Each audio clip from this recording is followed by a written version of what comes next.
नमस्कार दोस्तों, मैं हूँ नेहा और आज मैं आपको दिल को छू जाने वाली एक बाप और बेटे की कहानी सुनाने जा रही हूँ, जिसे सुनकर आपकी आंखों में पानी आ जाएगा।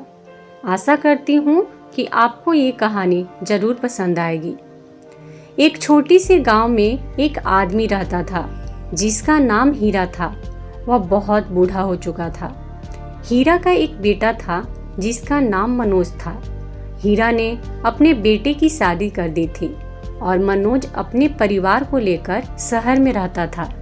हीरा बूढ़ा होने की वजह से उसे कम दिखाई देता था और वह बहुत कमजोर भी हो गया था। इसलिए वह अपनी बची खुची जिंदगी अपने बेटे मनोज के साथ बिताना चाहता था। इसलिए वह शहर में रह रहे अपने बेटे के घर रहने चला गया। उसका बेटा मनोज एक शहर के छोटे से मकान में रहता था। मकान तो उसका छोटा था, लेकिन उसके अंदर जो चीजें थी वह महंगी थी। उस मकान में मनोज उसकी पत्नी और अपने एक 5 साल के बच्चे के साथ मिलकर रहता था। बूढ़े पिता के आने से उनके परिवार का एक सदस्य और बढ़ गया।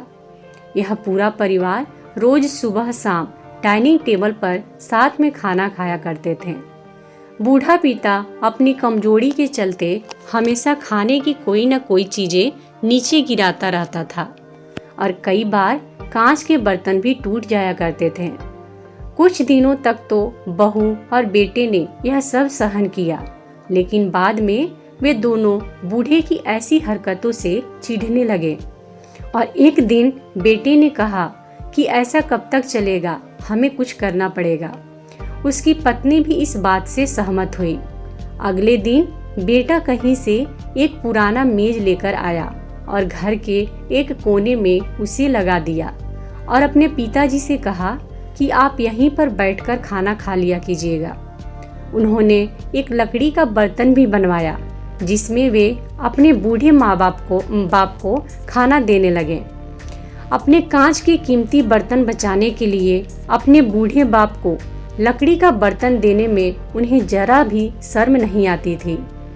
अब खाने के समय जब भी होता तो बूढ़ा बाप एक कोने में बैठकर खाता और बाकी का परिवार डाइनिंग टेबल पर खाना खाया करता था।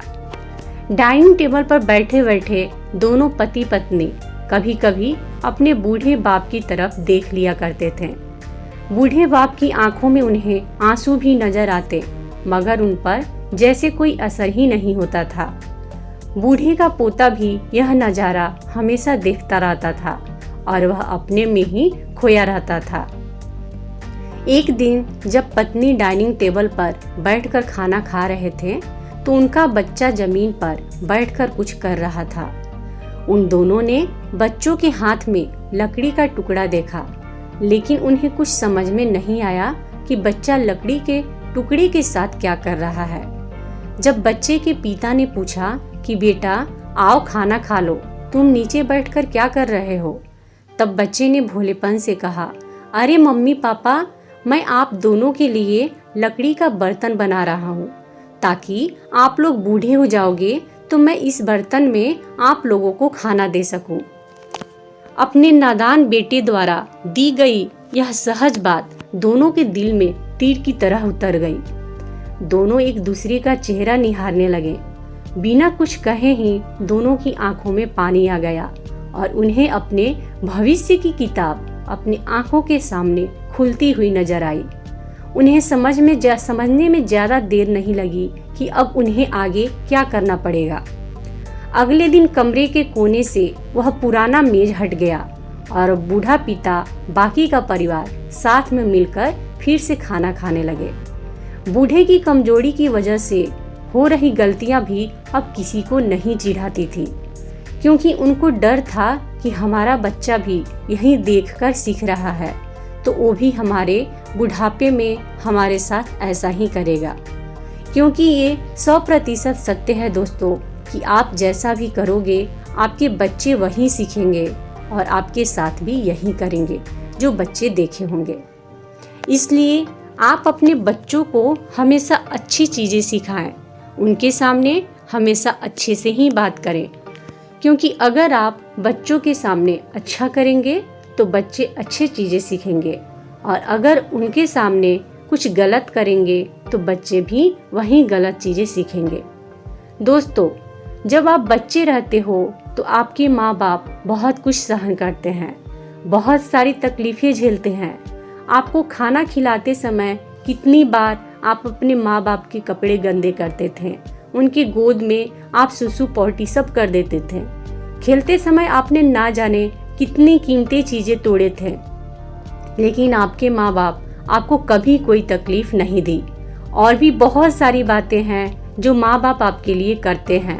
उन सब बातों को मैं शब्दों में यहाँ बयान नहीं कर सकती हूँ, लेकिन जब वही माँ बाप बूढ़े हो जाते हैं तो आप उनकी कद्र करना भूल जाते हैं और उनके बच्चों जैसी हरकतों से आप परेशान हो जाते हैं, और वही माँ बाप आप पर बोझ बन जाते हैं। इसलिए आपसे विनती करती हूँ कि कृपया अपने माँ बाप को तकलीफ़ ना दे, क्योंकि उन्होंने आपके लिए जितनी तकलीफ़ सही है वो तकलीफ़ तो आप कभी भी नहीं सह पाएंगे। इसलिए आप जितना हो सके अपने माँ बाप का इतना ख्याल रखिए कि कभी आपके वजह से उनके आँखों में आंसू नहीं आए, क्योंकि जब आपके माँ बाप खुश रहेंगे ना तो भगवान भी आपको हमेशा खुश रखेंगे। दोस्तों, आपको ये कहानी कैसी लगी हमें कमेंट बॉक्स में ज़रूर बताएं, और अगर आपको ये कहानी अच्छी लगी हो तो वीडियो को लाइक करें और अपने दोस्तों के साथ शेयर ज़रूर करें। और इसी तरीके की अच्छी कहानी की वीडियोज देखने के लिए हमारे इस चैनल को सब्सक्राइब करके घंटी के बटन को दबाना बिल्कुल भी नहीं भूलें। धन्यवाद दोस्तों।